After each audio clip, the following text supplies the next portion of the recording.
Can people in the back hear me? I'm gonna go turn it up. Well, Leroy in the very back is raising his hand, but Debbie's going to turn it up so that where it says it.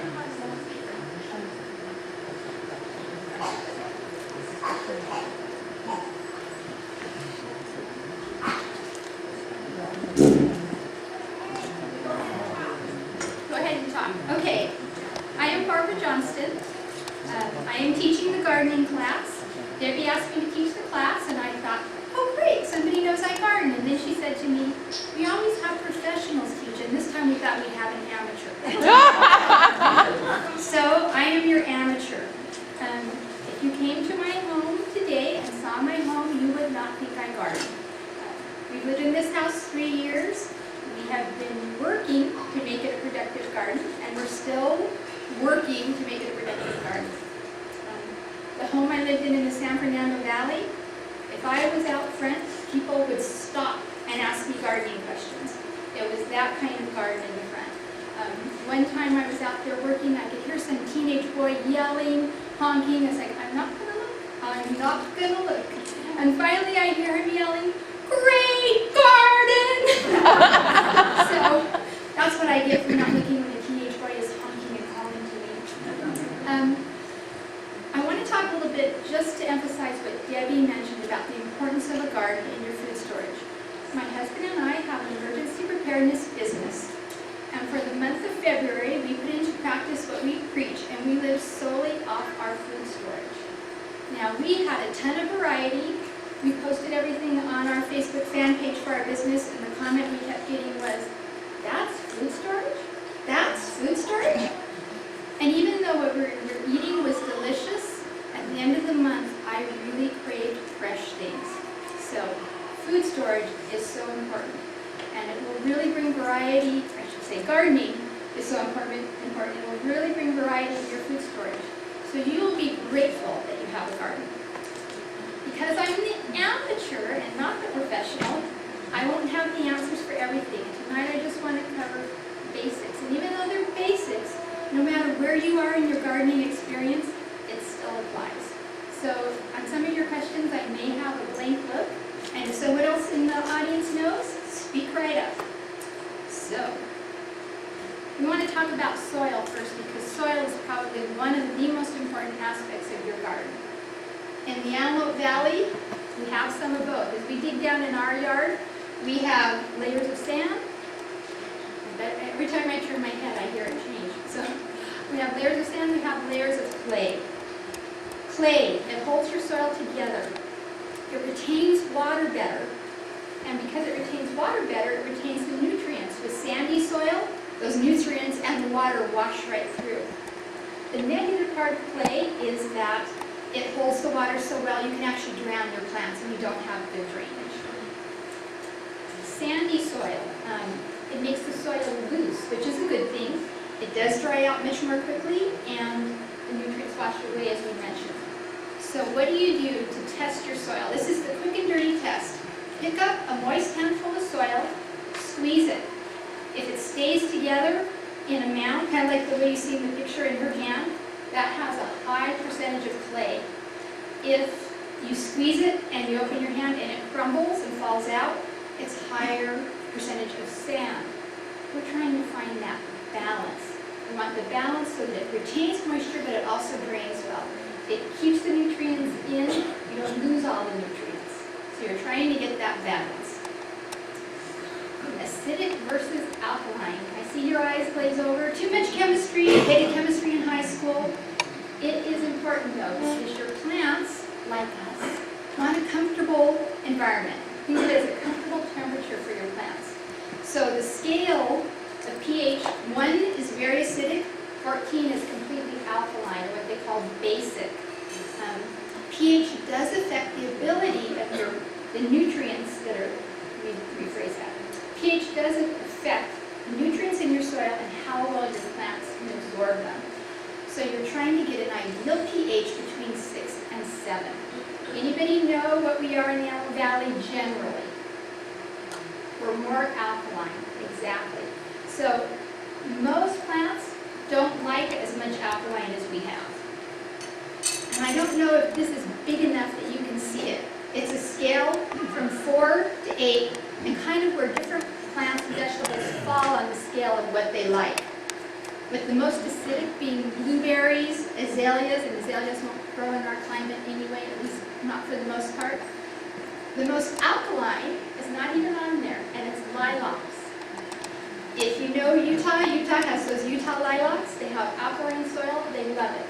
Also here in the Yellow Valley, lilacs are very successful with our alkaline soil. You guys are really quiet tonight. I planned on lots of questions. Yeah, go back, I have a question. Go back, I have a question, okay. As waiting to see kids like, all right, so if our soil's too alkaline, what do we do? You have to add amendments to your soil. First of all, you can test it. There are kits that you can buy over the counter, and when you do use one of those kits, they're not quite as accurate, but you can do a home kit, and you want to test from several areas in your garden, because sometimes from one spot to another will have a different pH. You can also have the extension office will test for you at a very reasonable price, and their tests are a little more scientific, a little more accurate. And then based on those results, you correct the soil. These are all the wonderful things that can correct your soil. Compost, which is probably the best. If everyone has a compost pile, that's ideal because you get that nutrient-rich, loamy, loose amendment that you can't buy. I mean, you really can't buy an amendment of that quality. I see a head nodding. You couldn't. I feel much better. Manure. Is Kathy Miner here? Yes. Does the compost correct in both directions? Yes, compost is just a wonderful addition no matter what your pH is on your soil. Is Kathy Miner, is she here? Kathy Miner has goats. She has a pile of well-aged goat manure as big as this room, and she will give it to you for free. You just have to come haul it away. So, And we have llama, rabbit, chicken, and mini horse, so which also are food. free sources of manure, and goat is Phone one of the best. number, Pardon? email me and I'll send you to them. Okay. Yeah, because Kathy just can't get rid of hers fast enough. And that aged goat manure, there was a woman in our world who last year built raised beds. That's all she put in them, was the well-aged goat manure. And she grew directly in that, I'm going to call it compost manure for a lack of a better term. And she had the best garden she's ever had. And I went over and saw it. The garden was huge. It was terrific. And she got all that free, just had to haul it. She had teenage sons, that makes a difference. You can also buy commercial amendments. They're expensive. And they really don't do as good a job, in my opinion, as compost or manure, if you've got a good compost. Then wait. Don't add those things and immediately be testing your soil. It needs time to work its way in, for lack of better terms, to even out. Because sometimes it needs to be absorbed into the soil, what you're adding, and then retest and correct again. It's a process. As I said, we've lived in our home for 3 years, and we are still working on the soil. Yes? How long does it normally take for it to adjust? Adding the compost? I would say after you add, wait 6 months to test again. I'm out of camera range, darn it. That was intentional, you know. So wait 6 months, test again. Add compost, add manure, wait 6 months, test again. Sometimes in America today, we are impatient and we want instant gratification. A garden, in some ways, is instant gratification. If you're growing radishes, 21 days, instant gratification. But fixing your soil, it's going to take a little bit longer. So just be patient. We live in a tract house. Our lot is less than 7,000 square feet. That ground was compacted from all that construction, and I think it's going to take us at least another 3 years to have soil that I'm comfortable with. So it's a process. Any questions before we go on? Okay, types of gardens. I know when we're gardening, sometimes we have an image of what a garden should be like. In fact, this is the Father Knows Best image. Beautiful gardening gloves, seeds, a nice clean shovel. This is the reality. These are my gardening gloves that have seen better days, and my tools. So, when we have that Father Knows Best image of what our garden should look like, not very many gardens look like that. In fact, I know a lot of productive gardens that you would look at them and go, they haven't been working out here too much, have they? But that doesn't matter. What matters is it easy for you? Do you have enough space? And how much time do you have? If you don't have very much time and you're planting a 1 acre plot in-ground garden, that's a ton of time. It's a ton of work, it's a ton of water, it's a ton of amendment. So you have to analyze what works for you and what you want to grow. What would you not allow to go in compost? I mean, I know that you put like scrap vegetables and stuff like that in it, but what else would be good and what would be a no-no? So all vegetable matter is good. Citrus is a no-no. You wouldn't put citrus in, and you don't want to put any meat in or fat. So any vegetable scraps, any fruit scraps, excluding citrus and eggshells. Tea bags, use tea bags. Eggshells are good. Oh, okay. What about vegetables that are cooked in butter? I wouldn't put them in with the butter because then you're adding fat, Right. and you don't want that in your compost. But you can use cooked vegetables that have no fat on them. Yes. To rinse the eggshells out. I had one place that said, oh, make sure you rinse the eggshells, right? Oh, I've seen both. I just throw mine in unrinsed. And I'm a big herbal tea drinker. I just throw that whole used herbal tea bag in the paper and everything. You're trying to get also a balance of green and brown. Brown being leaves, things that have turned brown, and green being things that are still green, like your grass clippings. They're higher in nitrogen, and you want that balance. But even unbalanced, your compost is still better than an amendment you can buy. You want to keep it moist, and you're watching your compost, it actually gets hot. And hot and moist, it breaks down more quickly. So, It's hot. cat droppings? I wouldn't put those in. Just making sure, I mean, 'cause I'm quite a novice. But when you say, go get some manure, I mean, I think of, cow droppings, so I figure cow droppings are good. It's herbivores. Cats are the only true carnivore. In the wild, they eat only meat. So their manure is going to reflect that. Cows are herbivores, is that the right Yes. word?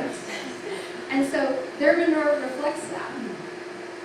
Thought I saw a hand back here. To let you know, I did some research, and coffee grounds is actually very good for your compost. It feeds the earthworms. Yes, That's why I spread the coffee grounds all over my garden. they are excellent. And earthworms are an indicator of the health of your soil. If you stick your hand in the soil and you come out with a bunch of worms, you've got healthy soil.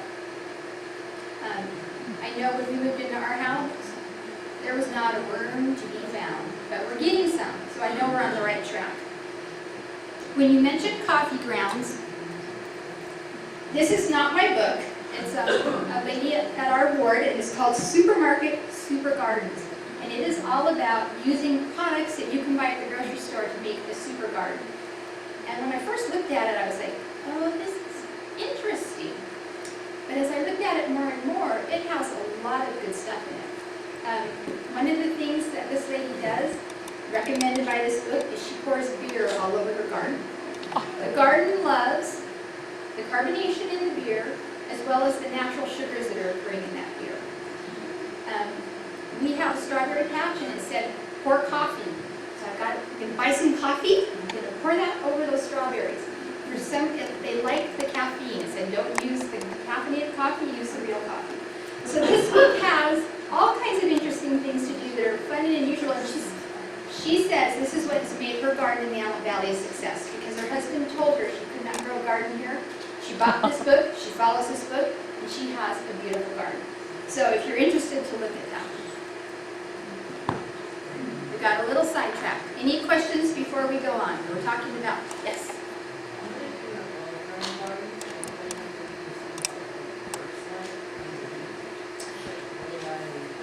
you're doing a raised bed garden, you are making your own soil in that raised bed.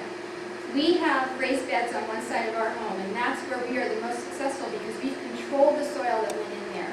And it's a combination of potting soil that we bought at the big box Home Depot store and our compost that we make. And it's, you stick your hand in, it's rich, loamy, full of worms, and because it's a shaded area, we have our strawberries there, all our greens grow there, and we have an herb garden over there. And that's the most productive part of our garden because the soil that we put in there, we've controlled the quality of it. So it's much easier to make perfect soil in a raised bed than try and do a large area of an in-ground garden. So, do I need to put compost in the bio? You can buy packages that are called compost. They're not as good as your homemade compost, but if you don't have homemade compost, I would use those.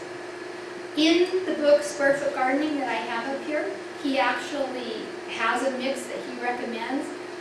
It's Expensive. Debbie's shaking her head. It's expensive, and I don't think you need to. You know what I don't like about it? It's so like light that it doesn't hold any water, and in the Antelope Valley it just dries out so fast. Could you hear her in the back? Stand up and repeat that. So I paid all the money to do the mix that it's called Mel's Mix. And for me, it seemed like it dried out so fast because it's such a light, airy mix that it just dried out so fast here compared in the Antelope Valley because it gets so hot and it's so windy. So it didn't work that well. I'm trying the goat stuff this time. Yes. You said your best garden is on the shady side of the house? Yes. Does it get any sun at all? Because that's the only place we have is shady. It has 12 feet, and then there's our two-story house and the neighbor's two-story house. And you would think that doesn't get any sun, the garden's not going to do well there.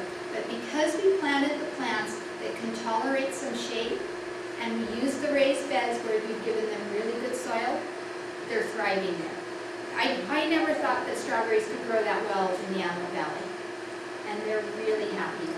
But Same you with our wouldn't do herb like garden. tomatoes there because they wouldn't get enough sun. No, and interestingly enough, last year we planted rhubarb in the sunny part of the garden, and the rhubarb wasn't performing very well.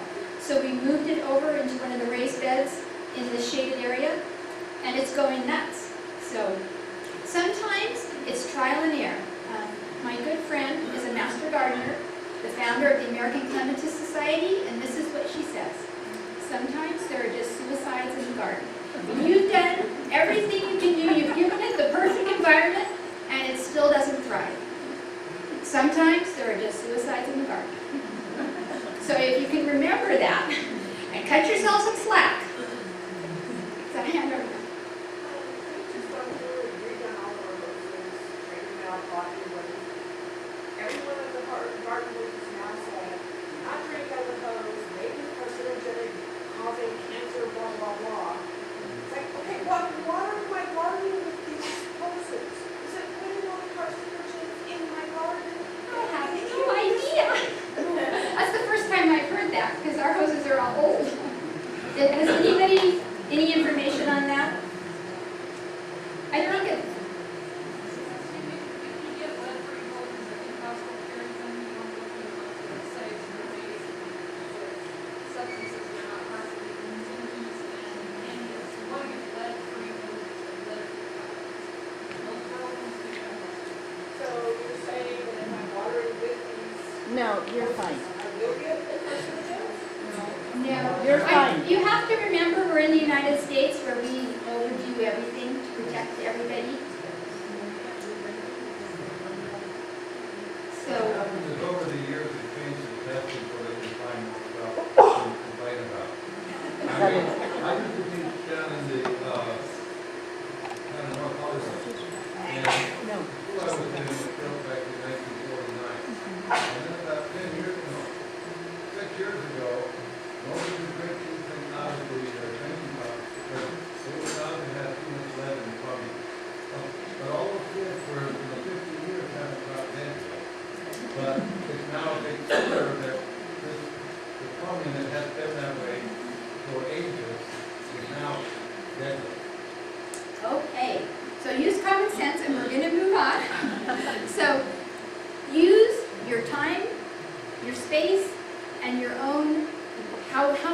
you're willing to put in this garden and how easy it would be to determine what kind of garden you want. So we have traditional, in the ground.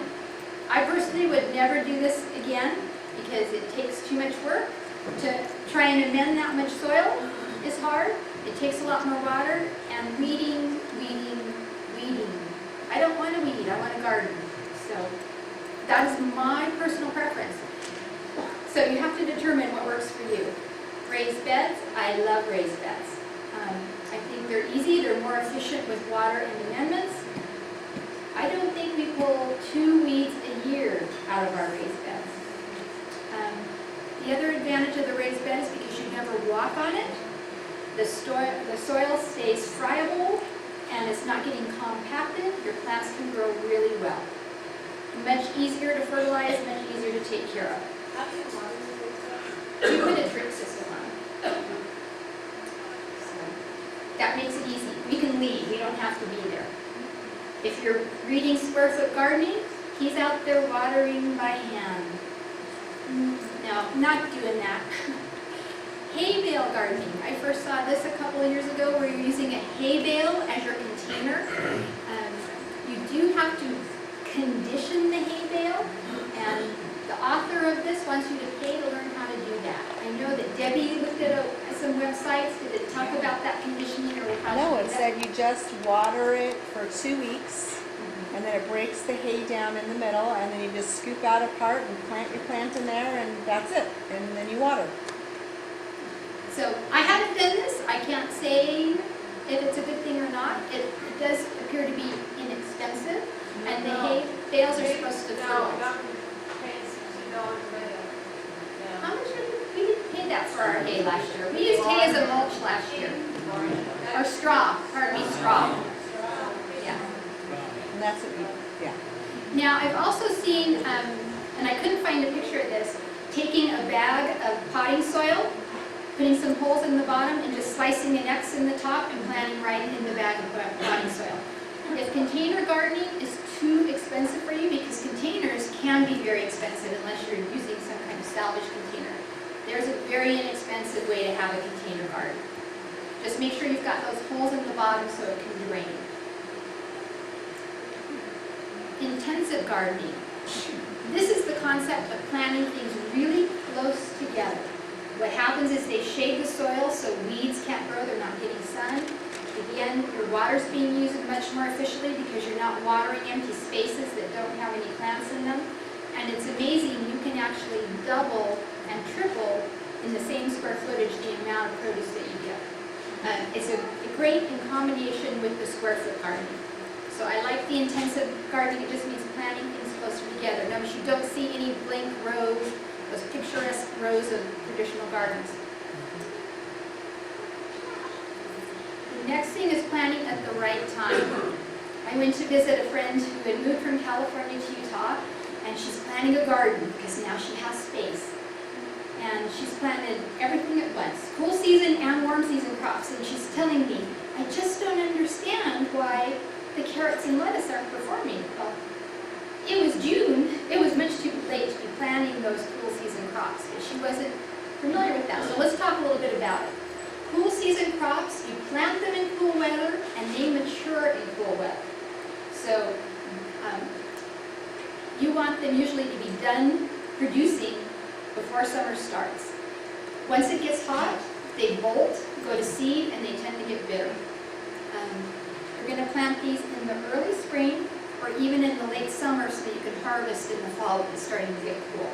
So some samples: peas, lettuce, spinach, broccoli, beets, carrots, and radishes.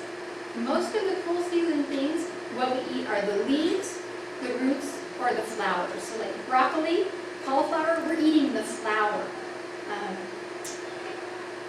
Peas, probably one of the only exceptions, but generally you're eating the leaf, the flower, or the root. Warm season crops, you want to plant those after the last average frost date. What's the last average frost date here in the Aleut Valley? Yesterday, April 17th. That means average. That doesn't mean it can't freeze after April 17th. That doesn't mean that the last frost date actually won't be February 28th. It just means that that's the average. So when you're planting warm season crops, those things that need warm weather, warm soil temperatures to grow, plant after the last average frost date. And they grow in warm weather. As soon as the weather turns cold, first frost, they're gone. They can't handle that cold weather. If you plant warm weather crops early, and you're planting by seed, they just won't grow until the soil warms up. So if you're out there checking, hasn't sprouted, it hasn't sprouted, I've done something wrong, it could be the soil is just too cold. So once the soil warms up, they'll grow. So warm season crops are corn, beans, tomatoes, squash, melons, and peppers. All those things that we traditionally think of as summer produce. How to plant. Some seeds, you want to sow them directly into the ground or into your soil, wherever they're going to grow. You sow them directly there. The reasons that you would do that is that you can start earlier. So maybe you have tomatoes and you want to start them in February, so that after the last frost date you can put out a plant that's this big. It shortens the season until you can harvest because you had a head start on when you planted them.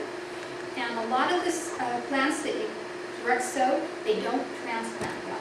I'm always amazed when I go to Home Depot and Lowe's and see corn, peas in the little 6-pack. Even zucchini. Yeah, they don't transplant well.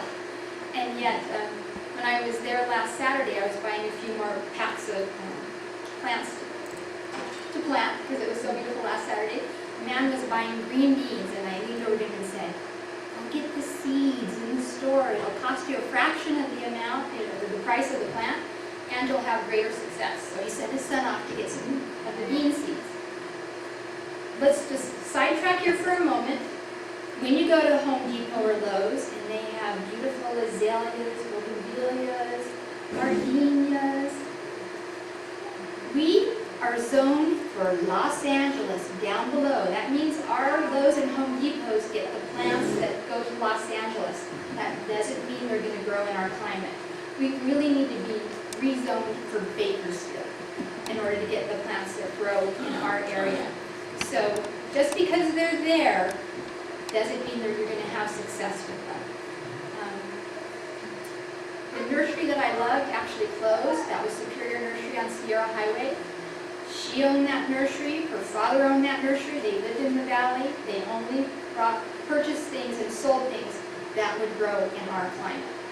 And unfortunately, we've lost them. They were, because of the economy, she just didn't have enough business to stay open, and they closed last fall. Does that mean that artichokes and strawberries and cilantro won't grow here? No, strawberries grow here. Cilantro grows here. Cilantro grows here. Cilantro is an annual. But it's just not in the warm season, it's just a different one, or? These are more vegetables. Okay. You'll get the bare root strawberries in the store. The same time they have bare root fruit trees, bare root berries. So you just plant those at the same time. Artichokes, I think would probably be an annual here because it gets too cold. Anybody have first-hand experience with artichokes? Yes. We've got two big, comes back to here. Does it? I have to make plantations application. Okay. So I have a fogger, and in the morning I fog it, and in the evening I fog it, and but it's tricks. Okay, so she fools that artichoke plant into thinking it's at the ocean and it survives. Yes, Christy.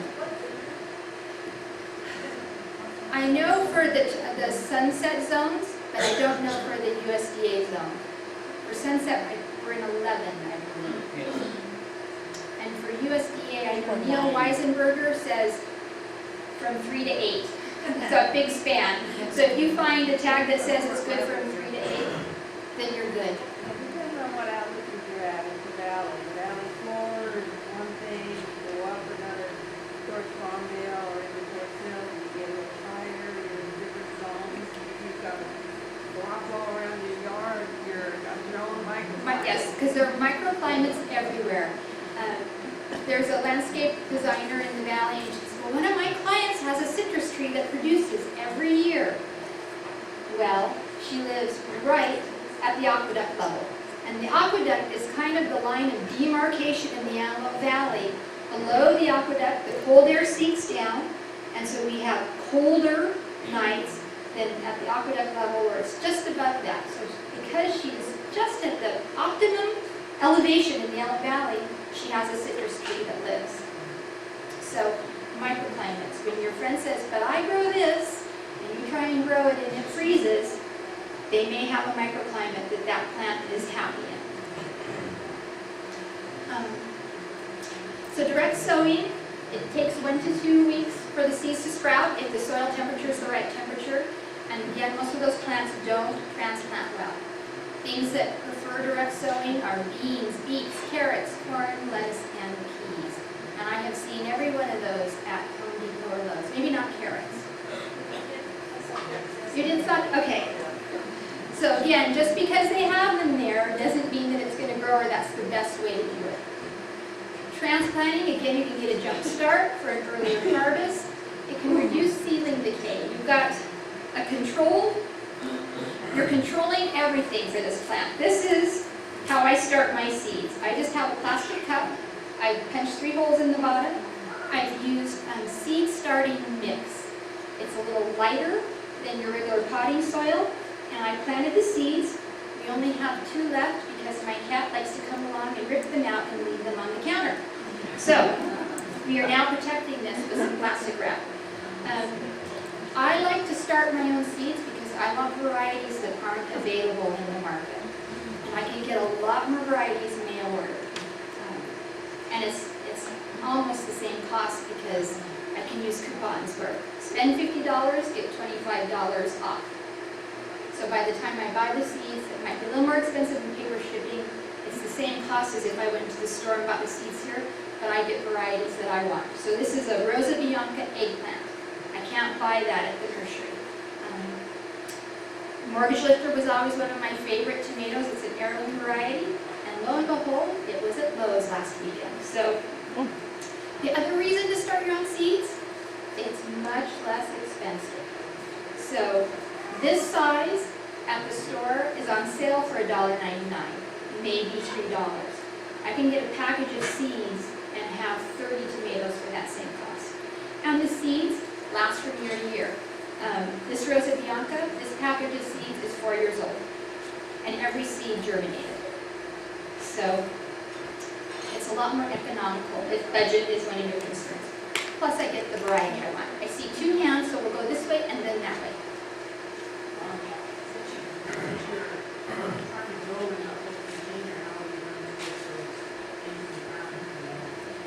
They just come right out of the cup like that and I stick them in.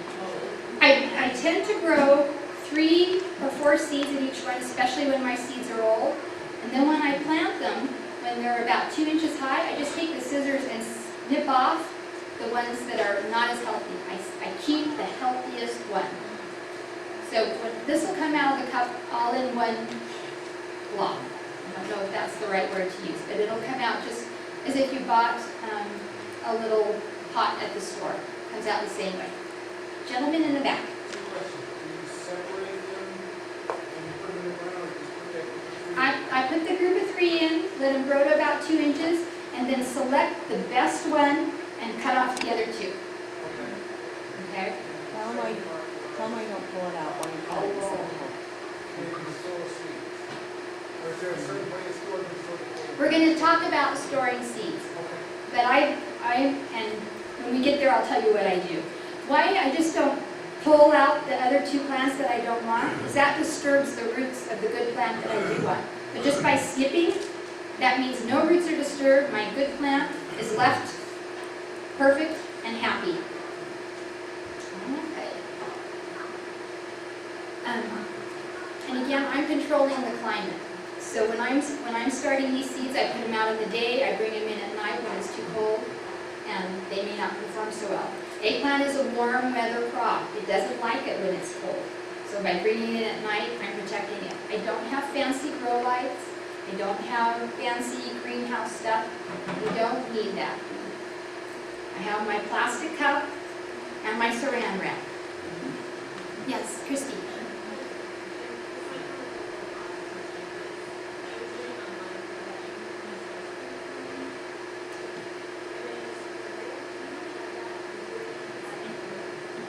I've never tried it, but I don't see why it wouldn't work. Don't you think it would like decompose when you water it? I do wonder about, yes, watering it. When you're watering it before you plant it, is the crunchy cone going to get soggy and not be able to stay together and support your soil and your seed? It's right that, that's what they were recommending. So I was wondering if someone here would try it. I don't think it would work. Information. The other thing that I would wonder about is it's not very much soil. And what's amazing, especially on the cucumber, we started a couple of cucumbers. The plant itself was this high, the roots already went to the bottom of the cup. So when you're buying those little 6-packs at the store, that's not very much soil and your roots are all jammed in there. I like my plants to have enough room that the roots can spread out, and then I feel like I have a greater success rate when I plant these. How deep do you need to go? 12 inches then? For the prepared soil for the grow, for the vegetables? Only like 6 inches. It depends, 6 inches is what Debbie's saying, but if you've got a root vegetable, that might need a little bit deeper. Depending, if you're growing those really long varieties of carrots, they're gonna need a little bit deeper. So you're looking at what you're planting. Okay? These are the ones that transplant well: broccoli, cabbage, cauliflower, eggplant, peppers, and tomatoes. All wonderful things to start when you're getting spring fever and want to be working in the yard. So after I peruse those catalogs, folded down pages of the corners of the things I want and ordered the seeds, then that satisfies my spring fever. So what about sun? Generally, fruits and vegetables need full sun. But as we talked about before, there are some that can handle some shade. Generally greens like lettuce and spinach and Swiss chard. Herbs, my herb garden, even with basil, which is a sun lover, is between the two houses where it doesn't get very much sun. It performs really well. And strawberries do really well. Okay, we're going to get a little advanced here because a number of people have asked me about seed saving. And if you're doing food storage, you probably do want to do some seed saving.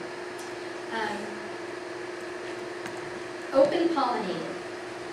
These are plants that are pollinated by the wind, by bees, by other insects, by other animals, and even by human beings. Sometimes you can brush against something and then brush against it again, or that same plant, and you're pollinating. You don't even realize it. They're genetically diverse. When they're open pollinated like that, they tend to breed stronger, breed healthier, and they adapt to local conditions. So open pollinated plants that have grown in your area tend to really thrive. Then heirloom plants. Those are plants that have a history in maybe your family or your community. Heirloom plants are becoming really popular again. They must be open pollinated. So any heirloom is open pollinated, but not every open pollinated plant is an heirloom. So if that makes sense. Hybrids. This is where the pollination has been controlled, usually by developers who are breeding two different varieties because they want specific traits. The traits that we see most today are they want things that are really productive, disease resistant, and that will ship well over great distances. Not necessarily things that the home gardener is looking for. The seed is genetically unstable. You cannot take a seed from a hybrid plant, plant it, and get the same plant again. Okay? You may get a squash, but it's not going to be anything like the parent squash. So that's why they're not true to type. So if you want to do your own seed saving, how do you do it? You must have an open pollinated plant. And you have to isolate that plant some way because remember, open pollinated are pollinated by wind, bees, insects, and other natural means. So if you have two varieties of open pollinated tomatoes right next to each other, the seed from those tomatoes is not going to be the same seed because they're going to cross. So the ways that you can isolate the plants, seed saving is not as easy sometimes as people want to think it is. You can put them far apart from each other, and you can go online and find out how far apart the plants need to be from each other. Sometimes it's a mile. So for most home gardeners, that's not very realistic. You can use cages, and I think of these cages more like window screens. Because you've got to keep out anything that's going to come and pollinate your plant that would make it not be the true plant because it's a pollen from another, maybe same plant but different variety. Or you can actually cover each blossom with a bag, and then you are pollinating, you are controlling it.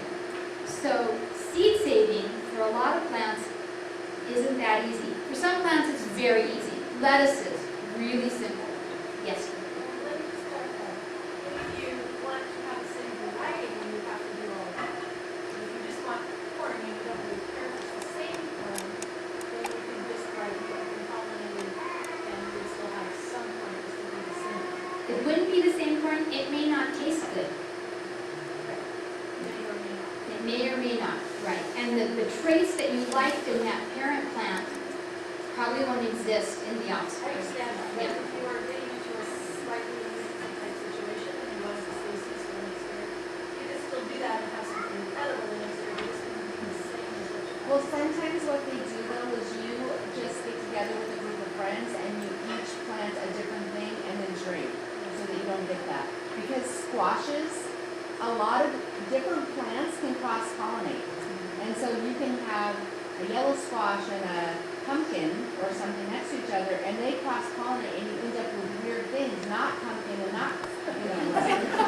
So it is a lot more complicated when you're looking at doing that. They're not all that way. Some of them are a little bit more harder you don't. So you have to just do your research and practice ahead of time. And if your neighbors are planting their gardens, your stuff's going to cross-pollinate with theirs unless you have really practiced isolation. But, okay, still on seed saving, but that's to potentially grow seeds. You get a seed packet, I'm not growing 30 tomato plants in the same thing, so I plant 3 seeds. I still have 28 seeds left. That you're going to use the following year and the following How year. do you stop and go? We're going to get to it. So that really when you're using hybrid seeds, and most seeds are hybrid, it'll say it on the package, even though heirloom's becoming more popular and people want to do the heirloom, you can search those out. When you use hybrid, you're pretty much a prisoner to buying new seeds every year. Okay? Now, again, there are some seeds that are easy to seed save. Lettuce is easy. My mind's going blank about the easy ones. I heard somebody say something. The herbs are generally easier. I think the easier ones are the ones that have pods that dry. And you can just save those seeds, let them dry, shake out the seeds. We did that with wildflowers and we keep planting them every year. From wildflowers we got 3 years ago when we first moved into the house. So green onions, we have a flower like that, you shake the seeds out of. And that's right, chives, because I have chives in my garden and I gave the chive seeds to somebody. So there are some that are easy. So if you're interested in seed saving, start with the easy ones. Find out if it's for you, if it's something you want to do, and then you can progressively work up to the more difficult things. So harvesting, we talked about the dry seeds, usually a pod or a husk, that you just let the seeds dry in there and then shake them out. Those are the easiest ones. The wet seeds, those are a little more difficult. Wet seeds would be things like tomatoes, squash, cucumbers, where you have to clean the seed and then dry the seed. And tomatoes even want to ferment in their pulp before they'll grow again. I had some tomatoes that actually grew. We had more compost that would fit in our compost bin, so we just put it in a wheelbarrow. And over the winter, there were some tomatoes in there, and they grew. So I planted them. And we got tomatoes, they weren't like the parent tomato, but they were still okay.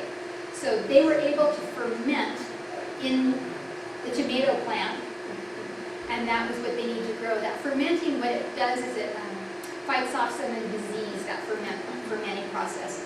Mold, things that this tomato would be susceptible to when it's starting. Yes? The thing is, you buy a pack of seeds, like she said, she's got 30 seeds, she uses 4. Save those seeds, they're Yes. good for 5 years. Yes.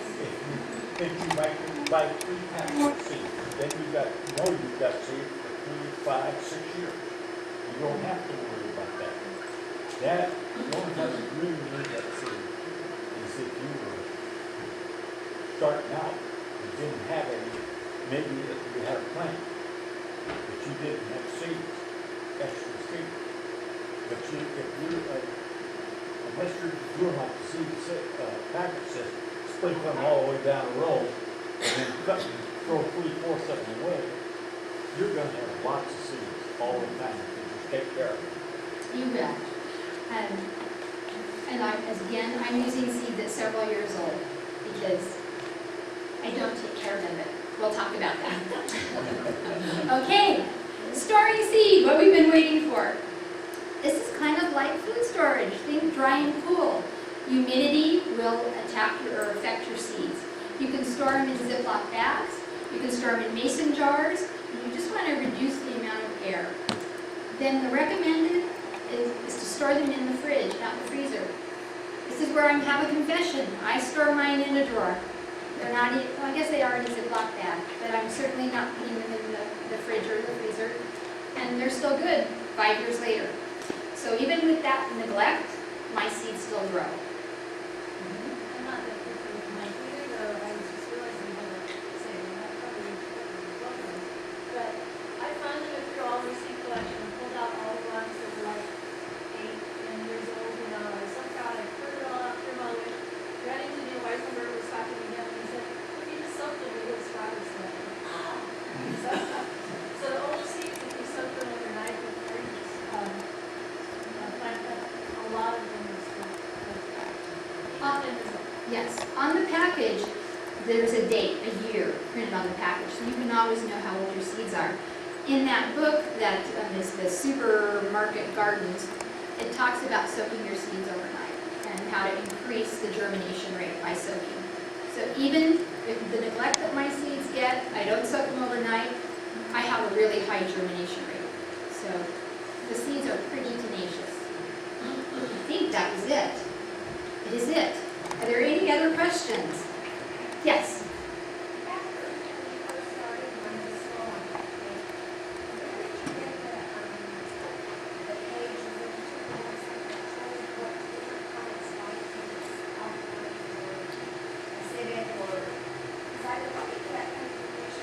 It's online. All I did was Google what pH do plants, do vegetables like?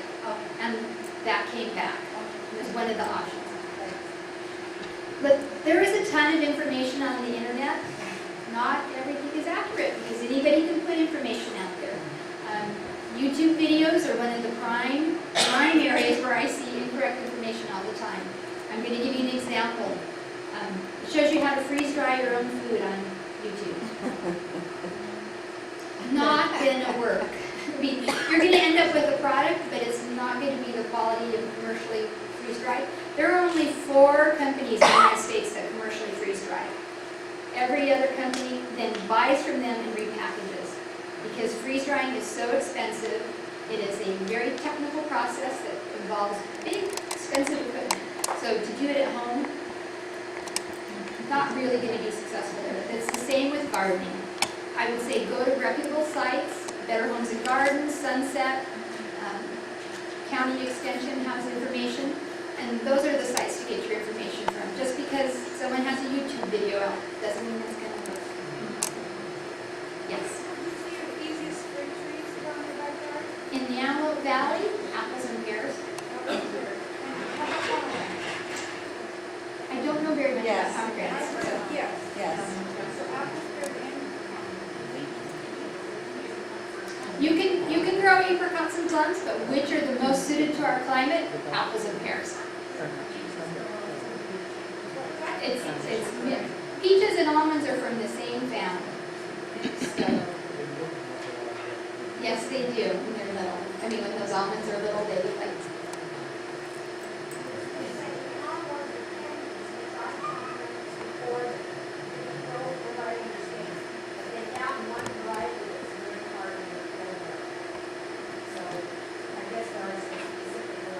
So when you're shopping for fruit trees, avoid names like Beverly Hills. I'm trying to think of another one. Those give you hints they are not designed for our climate.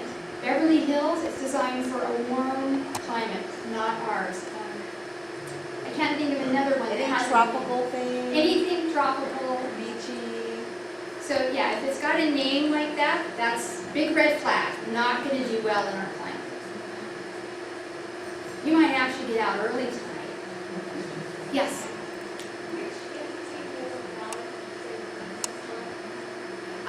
County Extension Office.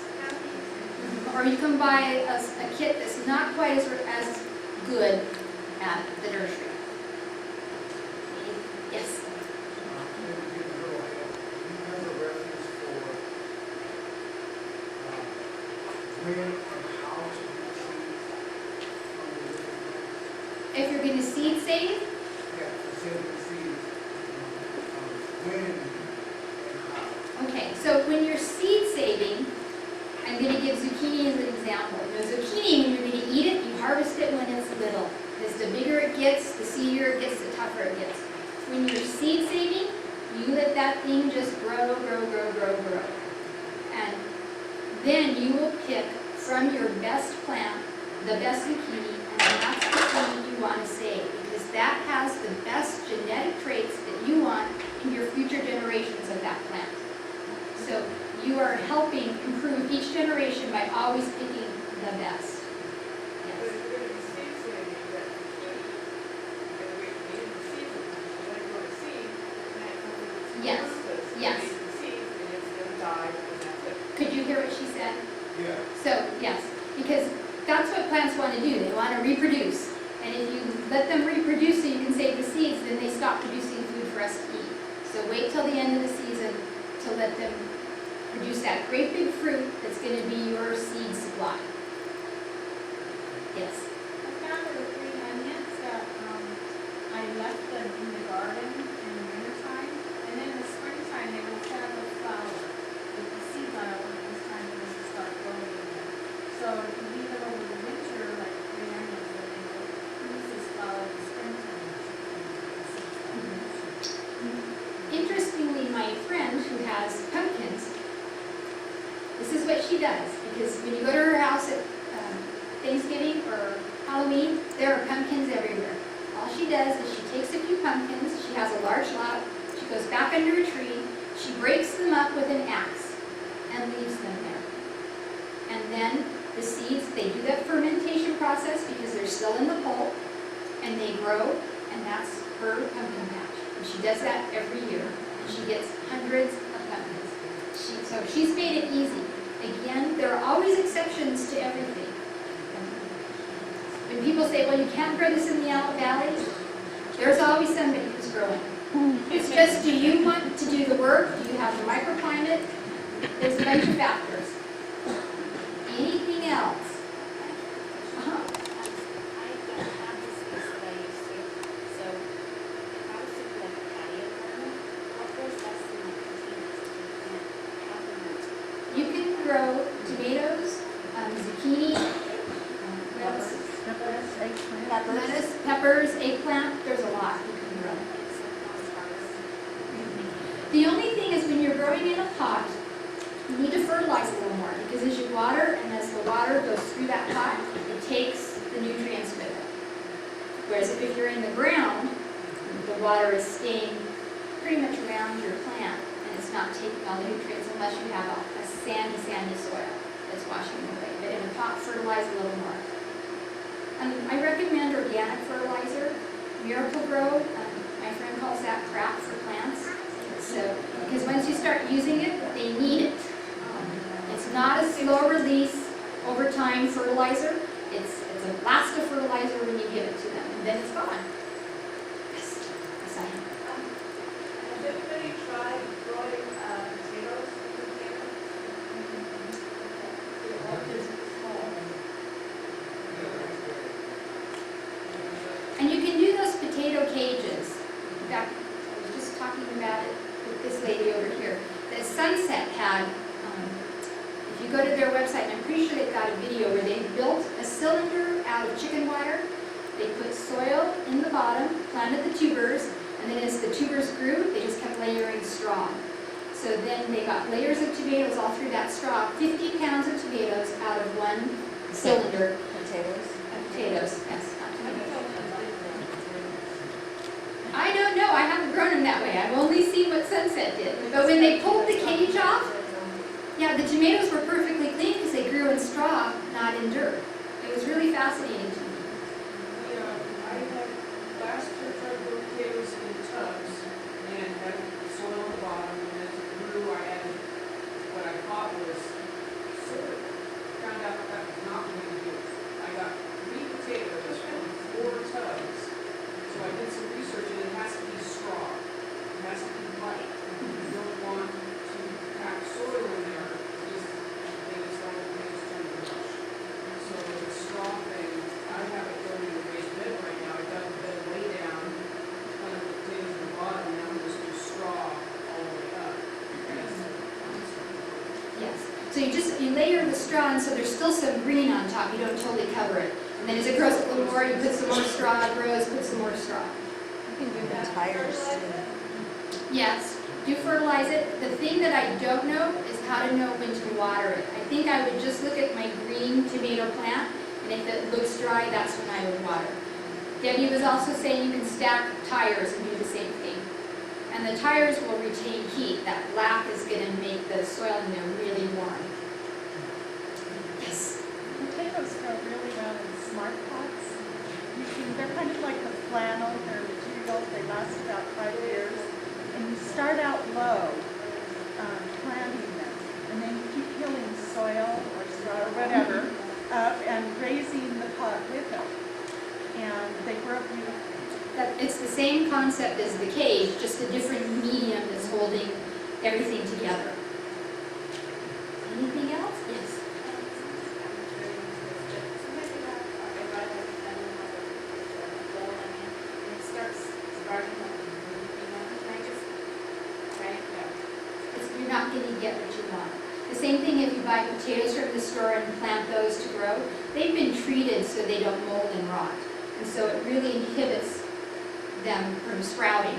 And so then they're not going to sprout in your garden. You also have the hybrid issue.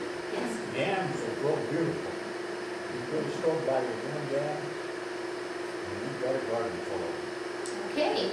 So they must not treat those the same way they do like the rest of the You potatoes. take them, and you draw water, and you fix those up, and let it start sprouting, let those grow. And then you just put those into the ground, and they'll grow like mad. Okay. So sweet potatoes, you can do that with. All right. But, yep. Anybody ever deal with cutworms? I haven't been out there. Cutworms? Anything special? Poison soil, so. I know this book has a whole bunch of stuff with cutworms if you want to come up and look at it. Well, thank you very much.